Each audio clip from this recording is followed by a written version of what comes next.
Hello friends, आप देख रहे हैं आपका चैनल शेयर बाज़ार विद आयुष और बात करेंगे इस वीडियो में मीशो और ग्रो के बारे में। आज दोस्तों मीशो में हुआ क्या है, लोअर सर्किट के साथ शेयर ने क्लोजिंग दी है और वो कह सकते हैं कि अपने आप में अब एक लगातार सिलसिला बनता हुआ देखने को मिल रहा है, जब ग्रो में अब हमको गिरावट बनती हुई देखने को मिल रही है। तो इसके बारे में चर्चा करेंगे, बाद में चर्चा करेंगे ग्रो के बारे में, बिकॉज एक खबर निकल कर आई है। वैसे ग्रो में कोई आज गिरावट देखने को नहीं मिली है, बट एक रिपोर्ट आई है जो कह सकते हैं थोड़े से सावधान करती है। क्यों सावधान करती है वो हम आगे भी इसमें भी चर्चा करेंगे। तो आप लोग देखिएगा वीडियो को पूरा जरूर, लेकिन उससे पहले अगर दोस्तों आपने चैनल को पहली बार विजिट किया है तो जरूर चैनल को सब्सक्राइब कर लीजिएगा। तो दोस्तों मीशो, जैसे मैंने कहा, आज 10% के लोअर सर्किट के साथ आपको कारोबार करता हुआ देखने को मिला है, यानी आज एक लोअर सर्किट लगा है। देखिए शेयर ने अपने आप में शानदार तरीके से पैसा बनाया है, लेकिन आज अगर आप इसका सेशन देखेंगे, आज जिस तरीके का मूवमेंट देखेंगे, तो एक बात क्लियर थी कि स्टॉक का स्ट्रक्चर शुरुआत से वीक था। आज के दिन यानी सेलिंग हमको प्रेशर लगातार देखने को मिल रहा था और सेलिंग कुछ इस तरीके से हावी हुई कि शेयर दोस्तों लोअर सर्किट के साथ बंद होता हुआ दिखा है। ये बात ध्यान रखिएगा। वैसे तो जैसे मैंने कहा, जब से इसकी लिस्टिंग हुई तब से रिटर्न शानदार देखने को मिले, लेकिन अब ये बात ध्यान रखिए, शेयर 201 रुपये 80 पैसे पे 201 रुपये 68 पैसे में, माफ करिएगा, ट्रेड करता हुआ देखने को मिल रहा है। कंपनी की जो मार्केट कैप है वो 91,000 करोड़ के आसपास देखने को मिल रही है, लेकिन जो इसका 52 वीक हाई है, यानी जो ओवरऑल ऑल टाइम हाई है, वो याद रखिएगा करीबन 254 का है। और वहाँ से दोस्तों शेयर आप कह सकते हैं लगभग अब 50 पॉइंट से ऊपर गिर चुका है। यानी आप कह सकते हैं कि ऊपरी लेवल से आपको एक अच्छी खासी गिरावट, एक करेक्शन जो कह सकते हैं, वो देखने को मिल रहा है। लेकिन आज जिस तरीके से लोअर सर्किट लगता हुआ देखने को मिला है, सवाल यही उठता है कि क्या यहाँ से सेलिंग जो है वो और परसिस्ट करती हुई देखने को मिलेगी, यानी क्या और बढ़ती हुई देखने को मिलेगी, या फिर यहाँ से ये रिकवर कर सकता है। सबसे तो आपको समझना पड़ेगा कि सेलिंग के पीछे के रीजंस क्या है। पहला जो सबसे मेन रीज़न है दोस्तों, वो हमेशा एक बात समझिए कि लो फ्री फ्लोट। अब ये एक ऐसी चीज़ है दोस्तों जो फ़ायदेमंद भी है और जो नुकसान भी देती है। फ़ायदेमंद कैसे? देखिए, जब भी कोई शेयर का लो फ्री फ्लोट का मतलब क्या है कि नंबर ऑफ़ जो शेयर्स उसके ट्रेड हो रहे हैं वो आपको मार्केट में कम देखने को मिलते हैं। अब इसके कम क्यों देखने को मिलते हैं, ये बात ध्यान रखिएगा। एक चीज़ होती है लॉक इन। अब इस आईपीओ में दोस्तों 75% ऑफ द रिजर्वेशन जो था वो किसके लिए था? क्यूआईबी के लिए, राइट। उसमें से भी एक बात ध्यान रखिएगा, जो 45% हिस्सा रहता है वो रहता है फॉर एंकर इन्वेस्टर्स। अब अगर एंकर इन्वेस्टर्स दोस्तों किसी आईपीओ में आते हैं तो ऐसा नहीं होता है कि वो लिस्टिंग के दिन से बेचना शुरू कर सकते हैं, नहीं। उनके लिए पहली बात तो शुरुआत के 30 दिनों में आधा लॉक इन खुलता है और उसके बाद जाकर याद रखिएगा रिमेनिंग हाफ जो लॉक इन होता है वो खुलता है। यानी एक बात आप समझिए कि जो लॉक इन पीरियड होता है, लॉक इन का मतलब है कि वो शेयर्स जो है वो लॉक हो चुके हैं, आप बेच नहीं सकते। तो शुरुआत के 3 दिन ऑलरेडी आप समझिए, 30 दिन मान समझ के चलिए कि वो ऑलरेडी 45% जो हिस्सा है वो बाजार में ट्रेड ही नहीं कर रहा है, यानी नंबर ऑफ शेयर्स जो है वो ट्रेड ही नहीं कर रहे हैं। तो इसलिए दोस्तों अभी तक जब लॉक इन आपको देखने को मिलता है, जब लो फ्री फ्लोट देखने को मिलता है, तो अगर ज़्यादा सप्लाई आपको बाय साइड आ गई तो वो डेफिनेटली सीधा अपर सर्किट लगा देता है, और लोअर साइड आ गई तो आपको आज गिरावट जिस तरीके से देखने को मिल गई वो देखने को मिली। तो एक्जैक्टली दोस्तों लो फ्री फ्लोट का मतलब यही है कि जब limited number of shares market में अवेलेबल होते हैं फॉर ट्रेडिंग, तो वो अपने आप में दोस्तों सप्लाई जो भी क्रिएट होगी, जिस साइड भी क्रिएट होगी, बाइंग की तरफ, सेलिंग की तरफ, शेयर उस तरफ आपको ज़्यादातर गिरता हुआ देखने को मिलता है। दूसरी चीज़ है दोस्तों pull back after intense early demand. अब जैसे मैंने कहा, जब दोस्तों कोई शेयर लगातार ही बढ़ता हुआ देखने को मिल रहा है, राइट, तो उसके बाद एक करेक्शन आना स्वाभाविक सी बात है, एक सेलिंग थोड़ा सा आना, या फिर कह सकते हैं मुनाफा वसूली जिसको हम बोलते हैं, प्रॉफिट बुकिंग, राइट, वो होती ही होती है। शेयर ऐसा नहीं है दोस्तों कि सिर्फ आपको स्ट्रेट लाइन में बढ़ता हुआ ही देखने को मिलेगा, कभी ना कभी तो गिरावट आएगी। और वो गिरावट का मतलब ये नहीं है कि शेयर खराब हो गया, उस गिरावट का मतलब ये है कि दोस्तों जो लोग हैं वो अपना मुनाफा बांध रहे हैं, काफ़ी लोग अपना प्रॉफिट बुक कर रहे हैं, काफ़ी लोग सेल कर रहे हैं। ये एक सबसे बड़ा रीज़न होता है कि दोस्तों एक अच्छी तेज़ी के बाद गिरावट देखने को मिलती है। तो बाइंग इंटरेस्ट टैप पर होने के बाद प्रॉफिट टेकिंग जो है वो सेट इन हो चुकी है, और ट्रिगर क्या किया है? Natural pull back. ये नेचुरल है, मतलब ये आप समझिए हर शेयर के साथ होता है, सिर्फ मीशो के साथ हुआ है ऐसा नहीं है। तीसरा जो सबसे इंपॉर्टेंट पॉइंट है वो है दोस्तों कंपनी के मुनाफे को लेकर, कि प्रॉफिटेबिलिटी अभी भी अनसर्टेन है। मतलब ऐसा नहीं है कि दोस्तों कंपनी का मुनाफा पक्का है कि आता हुआ देखने को मिलेगा ही।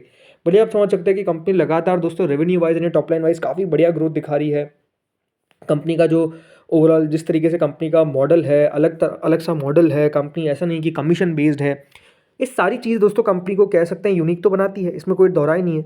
बट द थिंग इज़ कि मार्केट दोस्तों लॉन्गर टर्म में देखेगा कि कंपनी का प्रॉफिटेबिलिटी किस प्रकार की है, कंपनी का मुनाफा किस प्रकार से हमको बनता हुआ देखने को मिल रहा है, वो अपने आप में एक सबसे बड़ा पॉइंट है। तो ग्रेटर एम्फेसिस क्या होता है कि प्रॉफिटेबिलिटी बाजार देखता है। अभी ज़रूर दोस्तों दे रखा है ओवर ग्रोथ, मतलब ग्रोथ को ज़्यादा महत्व दिया जा रहा है, बट द थिंग इज़ कि आगे चलकर प्रॉफिटेबिलिटी के ऊपर फोकस रहेगा। इसके बाद अगला पॉइंट होता है वैल्यूएशन। अब वैल्यूएशन जो है, मैंने आपको पहले भी मीशो के बारे में कहा था जब वीडियो बनाया था, तो उसमें मैंने आपको कहा था कि देखिए कोई भी कंपनी हो, एक समय के बाद हमेशा एक बात ध्यान रखिए, भले वो मीशो हो, भले वो ग्रो हो, भले वो लेंसकार्ट हो, कोई सी भी कंपनी हो, राइट, जैसे इवन अभी आईसीआईसीआई प्रू ही हो, कोई भी कंपनी दोस्तों एक समय के बाद अगर वैल्यूएशन उनके हाई है उनके पीयर्स से, या फिर ऐसे हाई है जो लगता है कि बहुत मुश्किल है नियर टर्म में अचीव होना, तो मार्केट उसको करेक्ट करेगा ही करेगा। एग्जैक्टली इसका भी आपको ऐसे देखने को मिला। अगर आप 3 ईयर के फॉरवर्ड बेसिस पे देखते हैं तो मीशो करीबन 40 टाइम्स ईवी बिट्टा, याद रखिएगा, ट्रेड करता हुआ देखने को मिलता है, जो ब्रॉडर इनलाइन है, जैसे इसके इटर्नल हो गया और पियर नाइका हो गया। लेकिन अगर मीशो की करंट प्रॉफिटेबिलिटी को देखें तो ये जो वैल्यूएशन है ये एक्सपेंसिव दिखती है काफ़ी इन्वेस्टर्स को, और रिस्क होता है कि इसका शार्प करेक्शन या फिर नेगेटिव ट्रिगर। तो पॉइंट वही है कि जब तक दोस्तों कंपनी का मुनाफा हमको आता हुआ देखने को नहीं मिलेगा, वैल्यूएशन का कंसर्न हमेशा रहेगा। वैल्यूएशन किस तरीके से दिया जाए, और पहली बात तो क्या है कि अभी दोस्तों नियर टर्म में ये भी आप मान के मत चलिए कि कंपनी का मुनाफा आपको बहुत लगातार आता हुआ देखने को मिलेगा। ये होना ही भी अपना बहुत मुश्किल है। इसके अलावा rising competitive and regulatory risk, obvious बात है दोस्तों, ई कॉमर्स में पहली बात तो कंपटीशन भी काफ़ी है, giants like Amazon, giants like Flipkart. इसके अलावा भी दोस्तों बाकी है, कंपनी के पास एडवांटेज ये है कि कंपनी फर्स्ट ईयर सिटीज़ में फोकस नहीं करती है, टीयर 1 सिटीज़ में फोकस नहीं करती है, टीयर 2 टीयर 3। और कंपनी के प्रोडक्ट्स भी अगर आप देखेंगे तो काफ़ी रीजनेबल दिखते हैं, अगर आप कह सकते हैं लो प्राइस प्रोडक्ट्स हैं। ये कंपनी के पास डेफिनेटली एक सबसे बड़ा एडवांटेज है। बट द थिंग इज़ कि सेम टाइम पर रेगुलेटरी स्क्रूटनी भी होती है प्रोडक्ट क्वालिटी की। अगर सस्ता है तो क्या सस्ता अच्छा है, ये भी अपना आप में एक सवाल उठता है। तो वो हमेशा से याद रखिएगा, इनके साथ एक रिस्क रहेगा ही रहेगा। अब जैसे मैंने कहा कि अ, अगर हम बात सिर्फ वैल्यूएशन को लेकर भी करते हैं तो ओवरऑल कंपनी की ग्रोथ सुपर्ब है। मैं ये इसमें कोई डाउट नहीं है कि अगर आप कंपनी का टॉप लाइन देखेंगे तो 5,735 करोड़ था 2023 में। उससे पहले आप देखिए मार्च 2021 तक तो कंपनी 1,000 करोड़ भी नहीं पहुंच पाई थी। और आज दोस्तों 2025 तक कंपनी ने 10,000 करोड़ के आसपास का रेवेन्यू है, 9,390 करोड़ ऑलमोस्ट आप मान के चल सकते हैं। बट बात क्या है कि टॉप लाइन से ही नहीं चलेगा, टॉप लाइन के बाद जो प्रॉफिट है वो भी कंपनी का बहुत इंपॉर्टेंट है। वो प्रॉफिट अभी तक नहीं आया है, कम ज़रूर कंपनी अपना लॉस कर रही है। ये लॉस याद रखिएगा वन टाइम है, इसलिए इसको उतना ज़्यादा तवज्जो मत दीजिएगा। बट द पॉइंट है कि अभी भी लॉस आ रहा है, लगातार जब तक लॉस आएगा बाजार दिक्कत में रहेगा। वैसे एक बात ध्यान रखिएगा, इसमें इंस्टीट्यूशंस की बाइंग लगातार देखने को मिली है। अभी भी अगर आप देखेंगे तो प्रमोटर्स के पास तो 16-17% स्टेक ही है, एफ के पास है 3.98, टीआईएस के पास है। पब्लिक में अगर आप देखेंगे तो पब्लिक में भी बहुत सारे फंड्स है, याद रखिएगा उनके पास। जैसे कि एक खबर बीच में दोस्तों आई थी जिसमें फिडेलिटी इंटरनेशनल ने एक्वायर कर लिया था 6.3% स्टेक, याद रखिएगा मीशो के अंदर। तो ज़रूर दोस्तों जब आपको अच्छी ब्रोकरेजेस या फिर इन्वेस्टमेंट मैनेजमेंट फर्म्स वो अच्छा स्टेक लेती है तो ये पॉजिटिव ही रहता है। अब बात रहेगी कि यहाँ से बढ़ सकता है, देखिए बढ़ जाएगा, बट द पॉइंट इज कि थोड़ा सा स्टॉक को आप कह सकते हैं कि दोस्तों करेक्ट होने दीजिए और सेटल होने दीजिए, उसके बाद बढ़ेगा तब ज़्यादा बेटर है। अब आते हैं ग्रो पे। ग्रो दोस्तों वैसे तो आज बढ़ता हुआ देखने को मिला है, और बढ़त हमको देखने को मिली थी, याद रखिएगा, पिछले सेशन में due to a brokerage report जो पॉजिटिव ट्रिगर थी।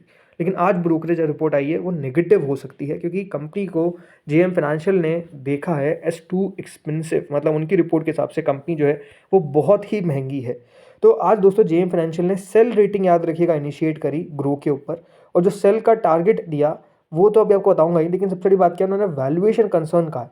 उन्होंने सेल रेटिंग दी है विद टारगेट प्राइस ऑफ 144। उन्होंने कहा कि ब्रोकरेज जो है वो बहुत ही एक्सपेंसिव दिखती है फॉर अ ब्रोकिंग बिजनेस। तो उनकी तरफ से कहा गया है कि कंपनी जो है वो बहुत ही एक्सपेंसिव नजर आ रही है। जेएम फाइनेंशियल का कहना है कि जो ग्रो के ब्रोकिंग ऑर्डर्स है वो भी डिक्लाइन करते हुए देखने को मिले 29% over 2 quarters in FY25 following regulatory curbs on derivative trading. उन्होंने फ्लैग किया है कि as a key risk to the company's business model. उन्होंने सिमिलर कंसर्न याद रखिएगा जैसे पीओएस लाइक एंजल वन में भी कहा था। इसके अलावा दोस्तों जैसे मैंने कहा कि अभी आपको पता ही होगा तेज़ी देखने को मिली थी ड्यू टू जेफरीज। जब जेफरीज ने, याद रखिएगा, 180 रुपये का टारगेट दिया था, तो एक ब्रोकरेज की तरफ से दोस्तों कह सकते हैं पॉजिटिव है कंपनी पे, एक ब्रोकरेज नेगेटिव है। तो यही अपने आप में आप हमेशा एक बात ध्यान रखिए, पॉइंट रहता है। बट इस पर रिएक्शन जो है वो ऐसा नहीं है कि स्टॉक ने बहुत ज़्यादा दिया। वैसे तो आज दिन के दौरान कह सकते हैं शेयर में उतनी तेज़ी भी देखने को नहीं मिली, मतलब ज़रूर 1.62% ऊपर बंद हुआ है, बट आज बाजार में ठीक ठाक मोमेंटम था, तेज़ी थी। वैसे आज का जो दिन का हाई था, याद रखिएगा, वो 164 रुपये का था, तो ऐसा भी सॉरी 170 रुपये के आसपास का था। तो वहाँ से ज़रूर हमको दोस्तों गिरता हुआ देखने को मिला, 162 के आसपास बंद हुआ है। बट ठीक है, अब मेरे हिसाब से दोस्तों यही है कि वैल्यूएशन का कंसर्न हमेशा रहता है, और आई थिंक ग्रो अच्छा खासा वैल्यू हो चुका है। यहाँ से बहुत बड़ी तेज़ी ऑनेस्टली मुझे नहीं लगती। बाकी आपको अपने फाइनेंशियल एडवाइजर से कंसल्ट करना है। दोस्तों इस वीडियो में तो इतना ही था, होपफुली आपको वीडियो बढ़िया लगा होगा। Thank you friends for watching this video.